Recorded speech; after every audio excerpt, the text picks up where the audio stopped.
Coming up, we'll take you to what's being called the Hub in downtown Hazard. Dedicated to Eastern and Southern Kentucky, this is WYMT Mountain News at 11. Good evening, I'm Steve Hensley. Tonight, one Eastern Kentucky city held a ribbon cutting and open house ceremony for a recently renovated business space. WYMT's Keaton Hall has more on what the Main Street building means for downtown Hazard. This is probably the biggest win for the city so far on Main Street. On Tuesday, the Hazard Perry County Chamber of Commerce cut the ribbon on newly renovated business space on Main Street. If you're, someone that's looking to move a building or a business or a factory or whatever, this really helps kind of show off what we can do. The city purchased 486 Main Street about a year ago with hopes of bringing more businesses downtown. The building now features office space, a coffee shop, and a toy store. Ready, set, play. It's fun to be in a building with friends. You got the coffee shop, you got all your friends upstairs, so everyone just kind of working together. And I feel like this building just represents like progress for Hazard. Located upstairs is the new Hub, an office space where Hazard officials are uniting on economic development. And we've got county employees, and we've got city employees, and we've got nonprofits, and we've got private organizations, and everybody all in this space. And in addition to the businesses downstairs, it really shows a great collaboration. The building is turned into a vibrant community center with Hazard Coffee Company providing the fuel. We started really small down Taxi Alley and really trying to find a way to expand and really give the city what we thought that they needed, which was a place to just sit down and hang out and have a great cup of coffee, but enjoy each other's company. Giving Hazard a place to work together. In Hazard, Keaton Hall, WYMT Mountain News. I can tell you I've already spent a lot of time there. Richard says while space on Main Street is limited, she has several businesses looking to move downtown.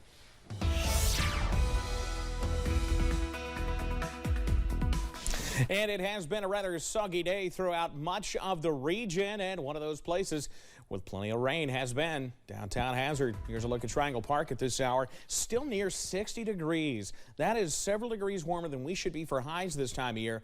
And here we sit at 2 minutes after 11 o'clock.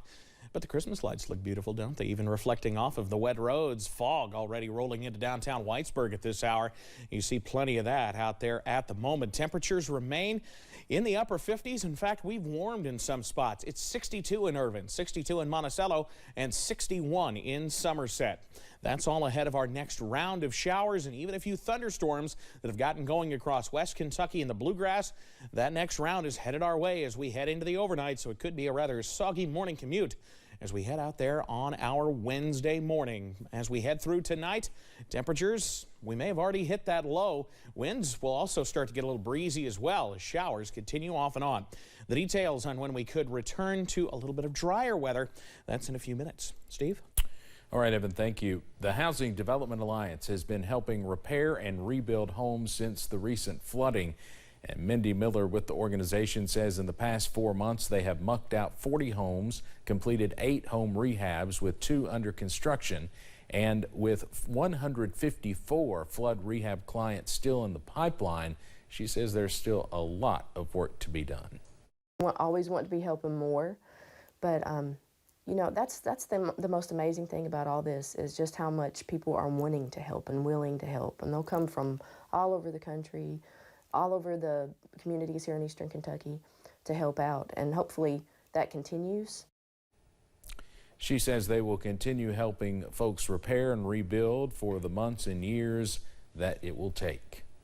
The WYMT Food City Mountain Basketball Classic Scholarship Ceremony was hosted at the Mountain Arts Center in Prestonsburg today. More than 100 students went home with scholarship funds after the sponsors and committee celebrated alongside some of the region's brightest minds. Scholarship recipients say the $1,000 awards, which could expand to $5,000 at some institutions, are a blessing. This scholarship is helpful to me because I come from a low-income family and I need every help I can get in order to achieve my dreams. Committee members say they are happy to be part of filling a need for students and thankful to the sponsors who make it possible. Later in sports, we'll have highlights of our two boys' games tonight that both went down to the wire. A Laurel County murder suspect is still on the run. Last month, a grand jury indicted Danielle Kelly on murder and assault charges. Officers say Kelly killed Tiffany Smith in a DUI crash on US 25. It happened in September of last year. 3 others were hurt. Police say Kelly could be in the South Laurel area. Kentucky is making strides when it comes to traffic safety. During the holiday season, transportation leaders say they see more crashes, and during the last 5 years, in more than 500 of them, the driver was impaired. But this year, numbers for the final months of the year so far are lower. Kelsey Soto is taking a look at the numbers ahead of the Christmas travel season. 664. That's how many fatal crashes the Commonwealth has recorded to date. This time last year, there were already 753. Officials with the Kentucky Transportation Cabinet say the data is trending lower than the last few years, and they will continue working to drop those numbers even lower. We have many projects that are in progress right now that will be improving the arteries for our communities and increasing safety in that fashion. KYTC provides weekly traffic reports about crashes, injuries, and even deaths to their engineers. This allows them to study and investigate areas of potential improvement. We also have different things that we add to increase safety, such as rumble strips, delineators, and increased and improved signage that is also reflective. So there are many ways that we can always improve the safety for the traveling public, and we do that on an ongoing basis. I also spoke with Kentucky State Police, who have been periodically hosting traffic safety checkpoints all across the state. KSP is working in conjunction with city police as well as county sheriff's departments to educate the public and try to prevent a tragedy. They tell me they're out looking for those life-saving measures, deterring drivers under the influence, stopping seatbelt evaders, and ensuring that those car seats are properly installed and in use. It's horrible for these families when they lose a loved one at any time of the year. I think holidays, it ends up being even worse, if that's even possible. And while those holiday cheers may be celebrated with seasonal beers, all of these agencies agree there's no place for drunk driving in Kentucky. In Lexington, Kelsey Soto, WKYT. The lowest number of deaths in the last decade was in 2013, when the state recorded 638 deadly crashes. AAA expects to release a report on driver behavior trends later this week. Thanks to the Department of Labor, Hazard Community and Technical College has more than $1 million to help expand a few of its programs. The Workforce Opportunities for Rural Communities grant will help HCTC with its apprenticeship and internship opportunities, helping students get out into the workforce quicker than before. The college is also using funds to help develop an app called Handshake that will match students with employers.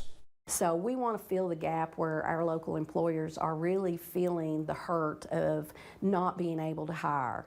And so if employers out there, need to hire more people, just come to us. Let us sign them up for free with Handshake so that we can give them opportunities to look at all of our students. Those with HCTC estimate this grant will impact 450 students. The Handshake application is set to go live this January. An economic development grant has been issued to Lawrence County. Kentucky Power has awarded $30,000 to the county. It is being funded through the Kentucky Power Economic Growth Grant.